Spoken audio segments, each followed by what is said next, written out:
The topic of today's talk is FrameNet in the age of generative AI, challenges and opportunities.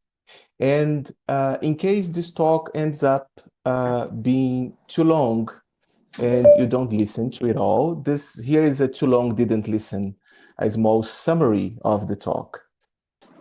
Which my idea here is to convey to you this basic proposal, which is, although generative AI has been dominating the scientific debate in NLP, as properly said by our distinguished colleague in the beginning of this seminar, I believe that human-curated resources may contribute to address limitations that we see in this technology.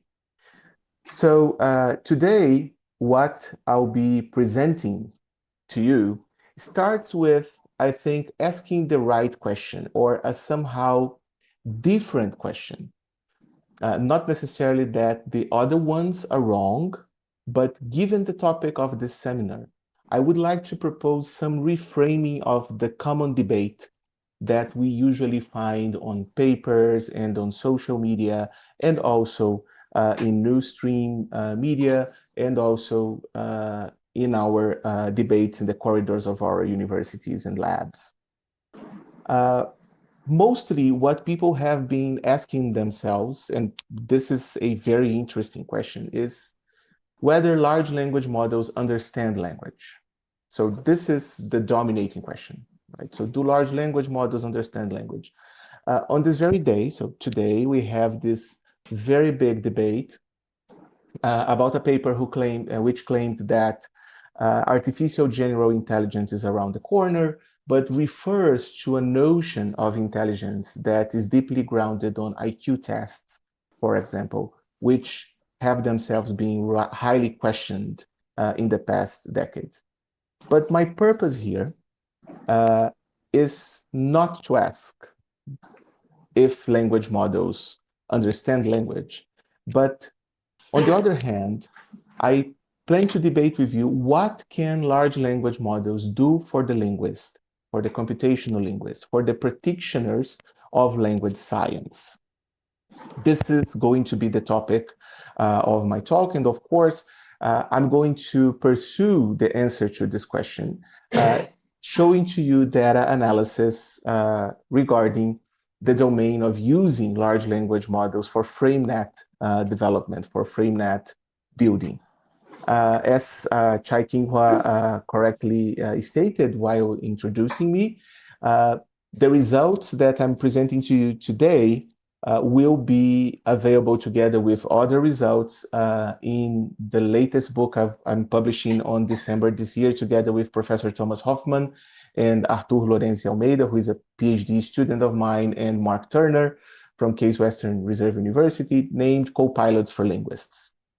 So in this Cambridge element, which is expected to be available on December 11th and will be freely available for download for 2 weeks after the publication date, we conduct a series of experiments on using large language models to provide analysis in frame semantics, specifically FrameNet and construction grammar. So today I'll be focusing on the experiments that we conducted for FrameNet development.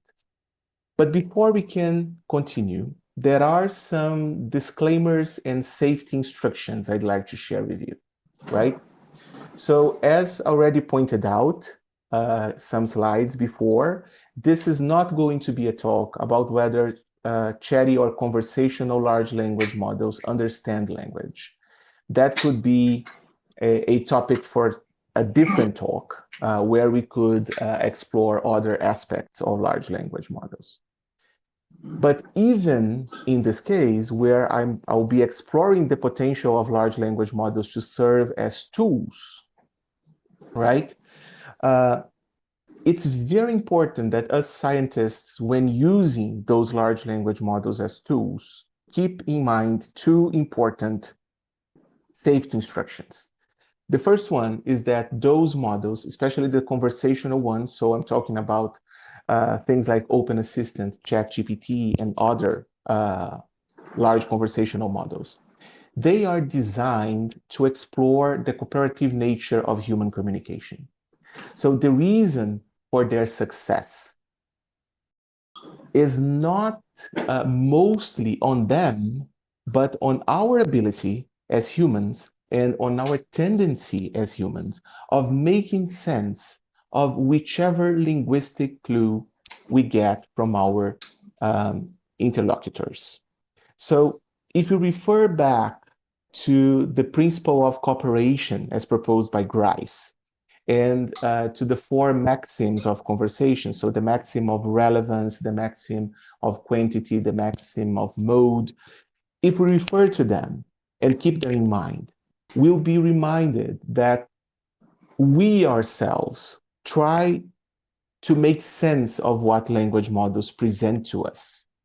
And it is therefore our responsibility to assess the output generated by those language models and to be always vigilant about the fact that we can be tricked not by their intelligence, but by our own linguistic intelligence into seeing more than they already provide to us, they actually provide to us.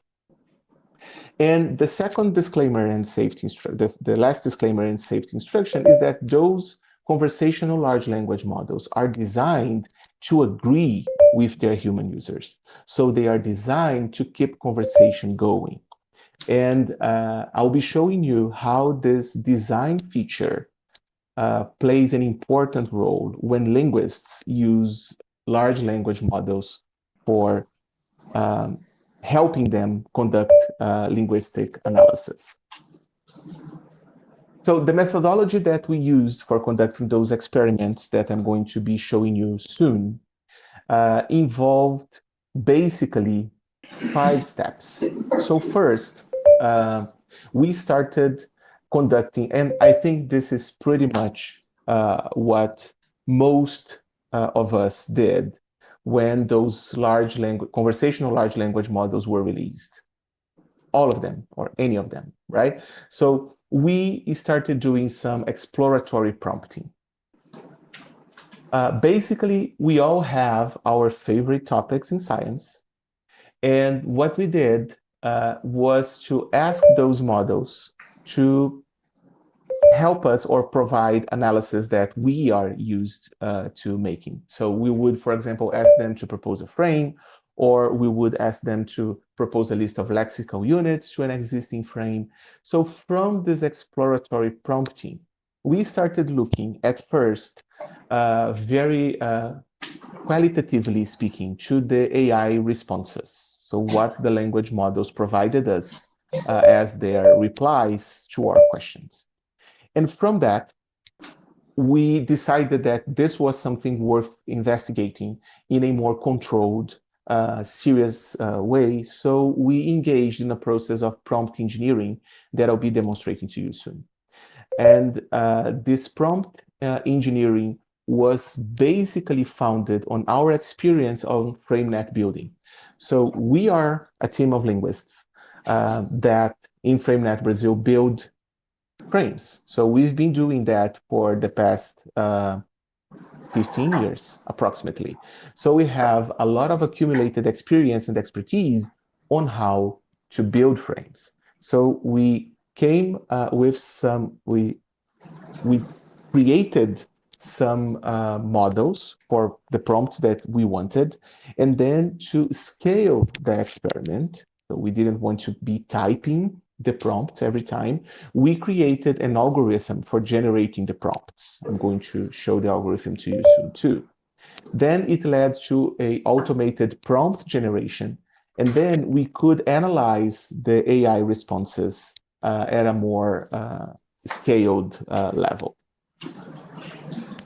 So the AI response analysis was performed for 2 tools, one of them being proprietary by OpenAI, ChatGPT, using the GPT 3.5 model. And the other one was an open source tool called Open Assistant, which is provided as a space on Hugging Face.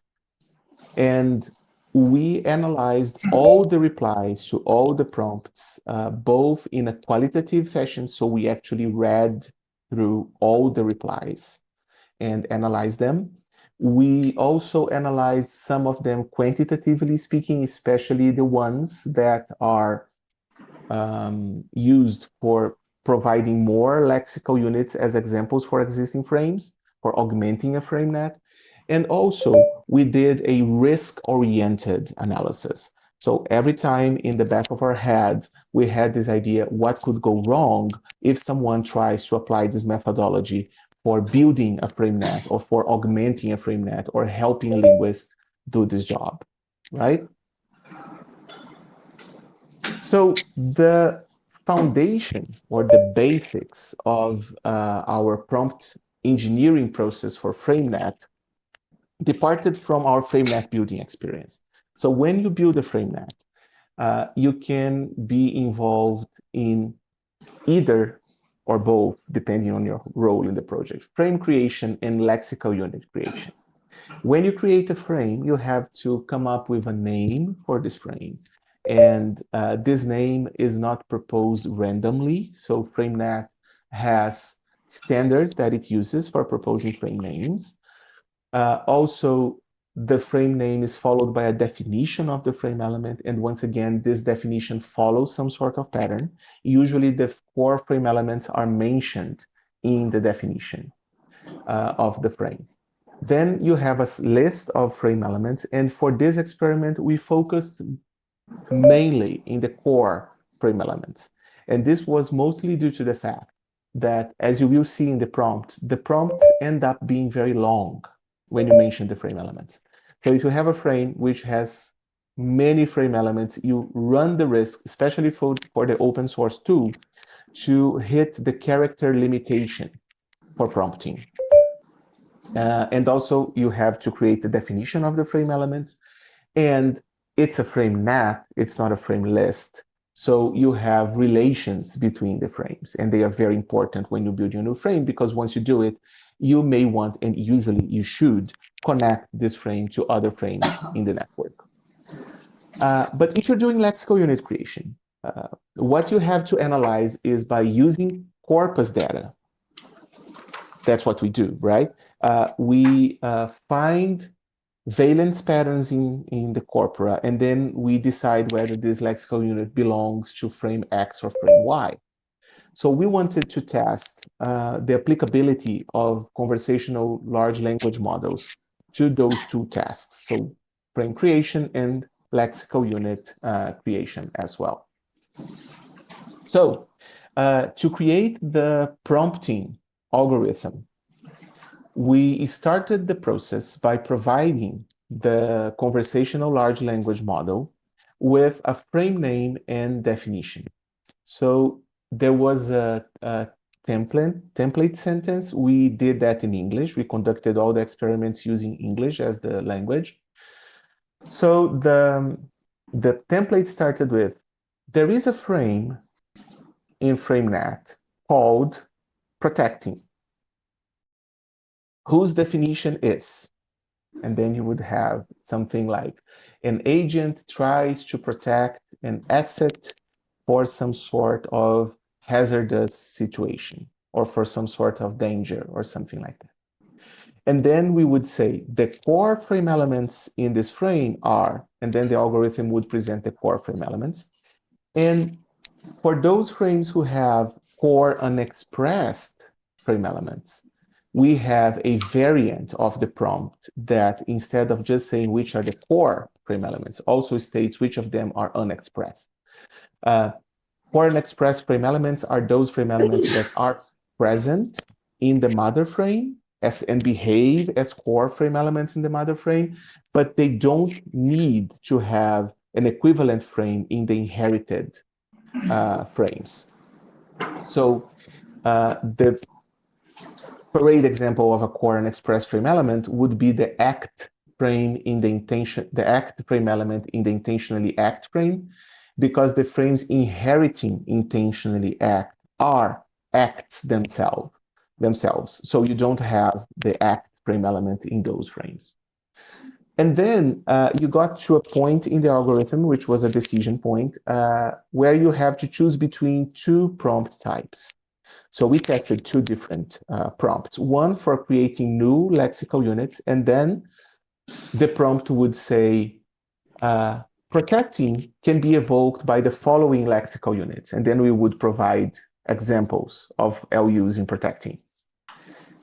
Or if we want to create a new frame, we would say, protecting is inherited by the X frame, right? So next, if we were using the system to create new LUs, we would provide the new existing lexical units, and then we would ask, now provide a list of 10 additional unique LUs for this frame. And then we would get to the reply of the chatty large language model. But if we were prompting for a frame, then we would provide the name of the example and the definition, and then we would provide the core frame elements of this frame, the child frame, and an alternative with core and express frame elements and definitions, and then the example LUs, and then we would get the answer from the chatty large language model. So for the lexical units experiment, so when we tested this prompt engineering mechanism algorithm that we created for the lexical units, we decided to control for the following factors in our experiment. So we tested this prompting algorithm with frames that represent entities, so that eventually would inherit the entity frame in FrameNet, or attributes, which would eventually inherit gradable attributes or attributes in FrameNet, and events, right? We also separated the prompting task in clusters of 10 frames. So for each root type, so we provided the system, the large language model, with frames with a low lexical unit count. So frames which were evoked by less or fewer than 5 lexical units, and also frames with a high lexical unit count, so more than 20, for example. We also controlled for the number of core frame elements. So we mixed frames in the prompt with a very low number of core frame elements, 2 or 3, with frames with a very high number of core frame elements, such as the motion frames, for example, which have approximately 10 core frame elements. And we also controlled for the language of the lexical unit, because we asked the system to provide lexical units for English and also for Brazilian Portuguese, right? The best results that we got were those where the frame for which we wanted new lexical units represented an entity. So people, animals, plants, artifacts, which had a very high LU count in the mother frame, which was provided in the prompt, but which had a low number of frame elements. And the performance for English was considerably better than the performance for Brazilian Portuguese. So we tested those with all those conditions, right? Here we are showing you the results for the prompting experiment with ChatGPT. So you can see here the results that we have for each condition. So for example, in the first column here, you have the condition where you have a low frame element count and a low lexical unit count. And then the number of new LUs proposed for the entity frames was the event frames was considered to be correct by a team of 3 experts in FrameNet development in 52% of the cases approximately, right? But when you see the total results with all the conditions, we can see very clearly that the results for the entity frames tend to be better than all of the other. So the results for the entity frames tend to be the ones that are better in most of the conditions, except for the low frame element and low lexical unit scenario, right? It's very important to keep in mind this kind of performance, because then when we talk about the opportunities for FrameNet in the age of generative AI, I'll be returning to precisely this kind of information.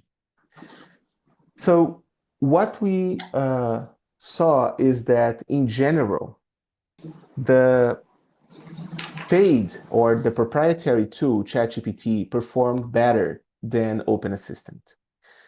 The correctness rate for the LUs was lower for Portuguese when using Open Assistant with minus 18.5 percentile points. And also, even across languages, Open Assistant was consistently more incorrect in the task with an average variation of 28.4 percentile points less than the performance of ChatGPT, for example, right? But then we took a bigger challenge, which was prompting for frames. And again, we had experiment variables. So we kept the frame root type as a variable. So whether the frame would be representing an entity, an attribute, or an event. We also kept framed lexicalization as a possible variable. So we prompted the systems using a lexical frame, so a frame that is actually evoked by lexical items in the prompt, versus cases where the frame was non-lexical. So for example, frames such as intentionally affect, which is non-lexical. We also tested for the frame level of specificity. So for example, we prompted with the top frames in the hierarchy, so entity, attribute, event, but we also prompted with mid-level frames. So frames that were one or two steps, inheritance steps from the top nodes. So for example, for entity, we would prompt with using the entity frame in the prompt, but also using the artifact frame. The same for attribute. We would use attributes and color, for example. So this would be pretty much the idea. We also measured the frame element expressiveness. So if it was core and expressed or not mentioned. We also tested the nature of the AI, proprietary versus open source, and also the prompt history, because this is a very, very advertised property of conversational language models, that they keep chat history. And this is usually presented as a bonus. But as you can see by the things that I marked in yellow in this slide, actually starting a new instance of the conversational AI helped when prompting for frames. And continuing the discussion actually did not make a difference. And in most of the cases, it made a difference for the worse, right? So I will now present examples of each of the cases, and then you will see the prompts that we used.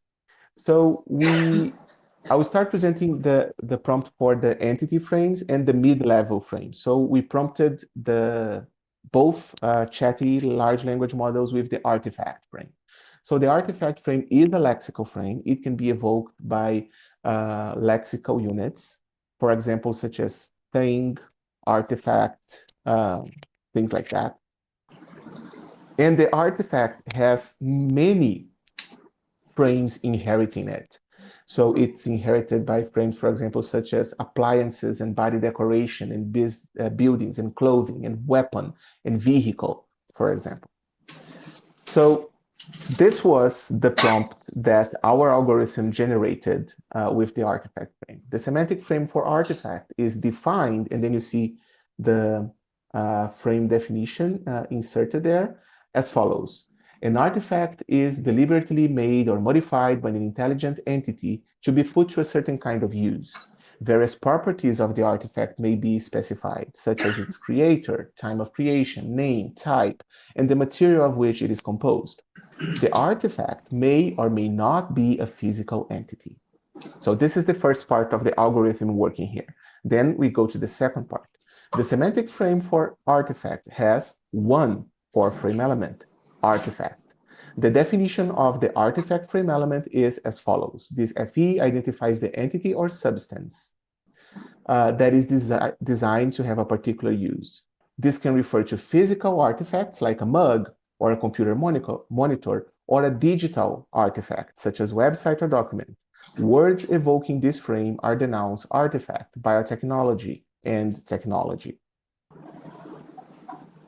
And then continuing the same frame, I just broke the slide here so that you could read it. Okay, this is not a second entry to the system. It would be one same prompt. The frame for information display inherits the frame for artifact and is defined as, and then we repeat the process, a man-made artifact, digital or physical, which is used to display information presented via the object. The information display frame has one core frame element, display, which is defined as this FE identifies the entity or substance that is designed to have a particular use. The information display frame is evoked by words such as the nouns board and monitor. And now comes the request, right? Please propose semantic frames for other kinds of artifacts. Present them as a table in which columns are frame name, frame definition, frame elements, frame element definition, words evoking the frame, right? So we provided the Chatty LLM with the mother frame, one daughter frame inheriting it, lexical units evoking both, core frame elements, their definitions, and then asked for new frames. So you see the idea behind here is that, okay, so when prompting for lexical units, okay, as we did before, we can probably get results from the fact that those large language models learn language and represent such learning in terms of vector spaces, word embeddings, right? So when you provide a list of LUs, finding new candidate LUs may rely on that. But the question here is the context that we provide enough, right? So if you provide the definition and the names and the frame elements and their definitions and the LUs of two related frames, can it come up with new ones? So chatbot number one, which is ChatGPT, answer. Here are some proposed semantic frames for different kinds of artifacts. And then it proposed things like musical instrument, a man-made artifact designed for creating music and had the frame element instrument and the definition. The instrument identifies the entity or substance that is designed to create music and the words, guitar, piano, and drums. And the same for weapon, a man-made artifact designed to harm or kill living beings, and then you would have weapon as the frame element, and identifies the entity or substance that is designed to harm or kill living beings, and then gun, knife, bow, and arrow, right? So we already see two interesting things here. First is the inevitable, remember, we are Gricean people. We cooperate. We follow the maxims of conversation, is the wow factor. So we get impressed with the results at first, especially if we look at the weapon frame and we look on how this frame is defined in FrameNet, right? A weapon is an artifact created specifically to cause harm or damage. And then the definition of the frame elements, an entity prototypically used by a welder to cause damage. And then you have the weapons here. It's very similar, right? If you compare to what is here highlighted in yellow. But we also see the role of pattern recognition, because this is pretty much what those tools do. They are pattern recognizers, right? And you see that the definition of both the frame and the frame element follow the pattern that we provided the system when we provided it with the definition of the artifact frame and the artifact frame element, right? So we have to keep that in mind, because this would affect the performance in a more serious way for the other types of frames, as I will be showing you next. And here is what Open Assistant produced. Here are some example tables illustrating different types of artifacts, including their frame names, definitions, elements, and evoking words. And then it provided two tables, one for physical artifacts and another one for digital artifacts, because it kept this information that was in the prompt, both in the artifact frame and the information display frame that said that artifacts could be either physical or digital. So you would have two, a device specifically designed to aid in performing a task, and the frame elements would be handle, blade, motor, and the definition, properties that enable efficient performance of a specific task, and the words evoking the frame, knife, screwdriver, drill. And vehicle, a machine designed for transporting persons or goods over land, water, aerospace, and the frame elements, wheels, wings, engines. And the definition, characteristics enabling movement and load capacity. And then you would have the words car, plane, and train.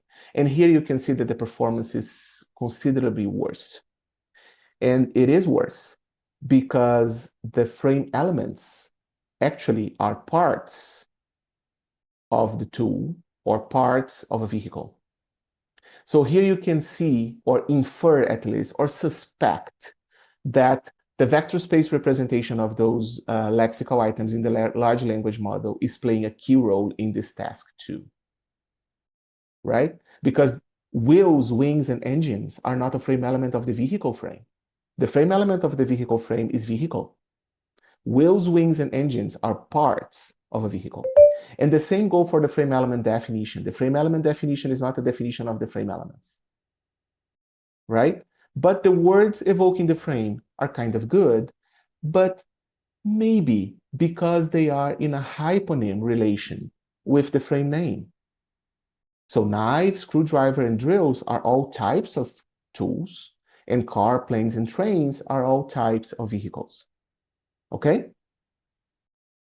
So, when we see the digital artifact frame, we have the same problem, right? But here, we don't have for the website frame that the words evoking are types of, but parts of, again, web page, menu, button. So you see that Open Assistant performed very poorly, even for this task, which you will see was the easiest of them, right?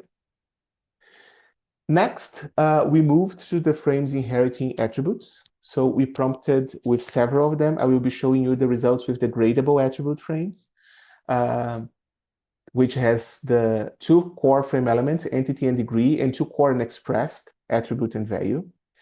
So we created the prompt, and it's the same. It provides the frame name, the definition, but here we have the difference between core frame elements and core and expressed frame elements.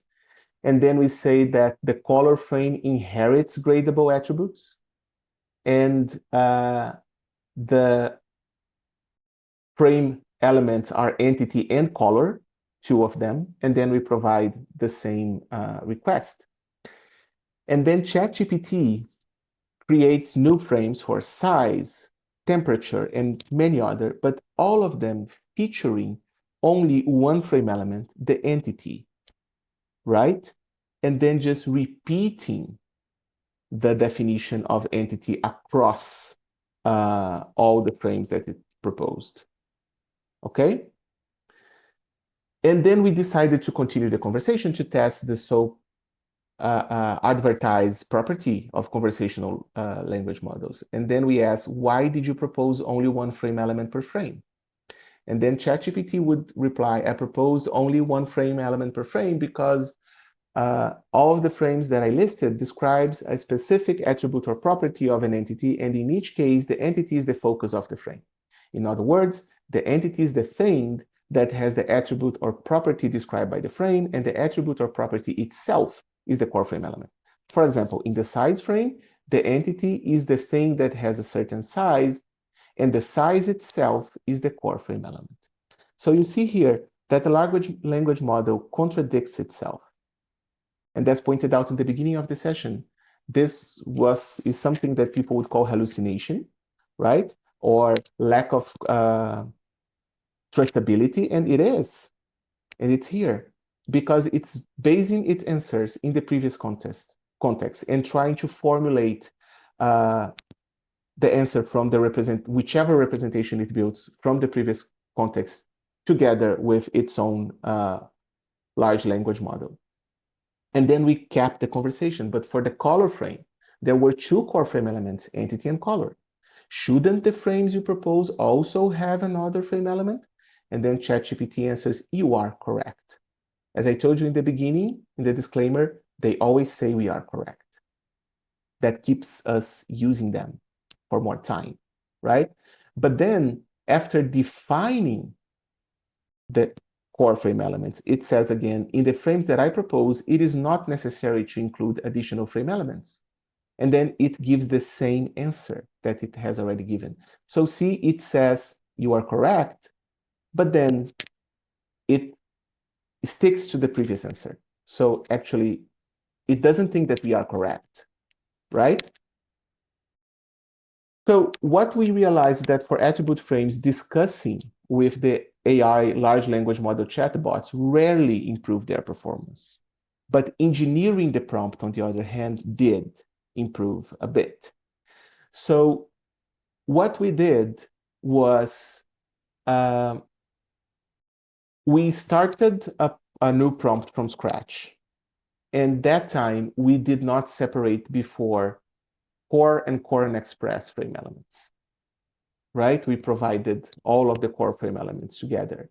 And then you see that it improved a bit. So the temperature frame now has 3 frame elements, entity, degree, and temperature, and the definitions for all of them, right?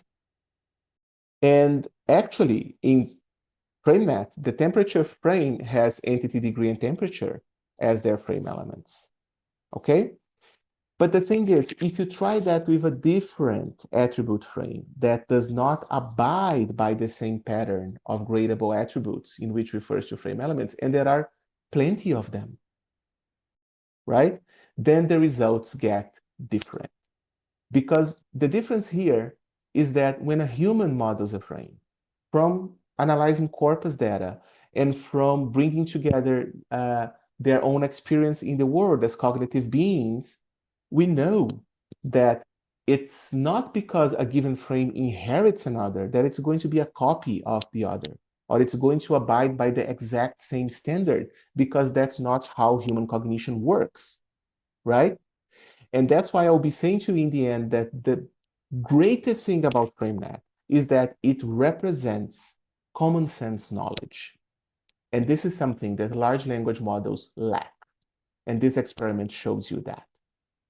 For event frames, I'll be showing you the example with transitive action. I know I'm almost at my time limit. So the transitive action frame has also core and express frame elements. Agent and patient are the core, and cause and event are the core unexpressed. And we repeated the prompt, and then ChatGPT proposed cooking with agent patient and healing with agent patient, right? And then we continued the conversation trying to propose a correction by saying that 2 things. A frame, for example, such as healing would have other frame elements, such as the medication or the procedure using for healing. And also that FrameNet creates scene-relevant names for the frame elements. So in the healing frame, you wouldn't have agent, but something like the healer, right? And then it corrected the answer, but then it just included instrument and means as core frame elements in all of the frames. Again, trying to achieve some sort of standard to be recognized and to improve the answer. So the analysis of all those experiments and all of the others that you will find in the book and in the website, copilotsforlinguists.org, that will accompany the book. Assistants provided some sort of useful output at some level, but they are tools. They're just like the sketch engine. They're just like AntConc. They're tools, right?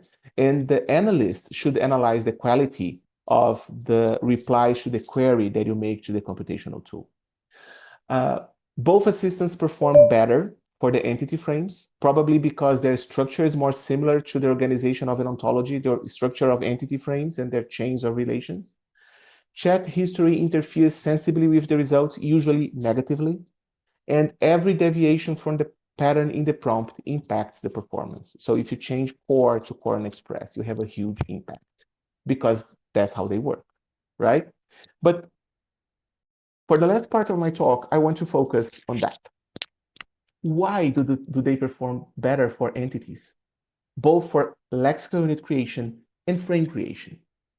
And that's why I think we, FrameNet builders, and people who think that cognitively grounded models of linguistic cognition are the way to go, should mind the gap.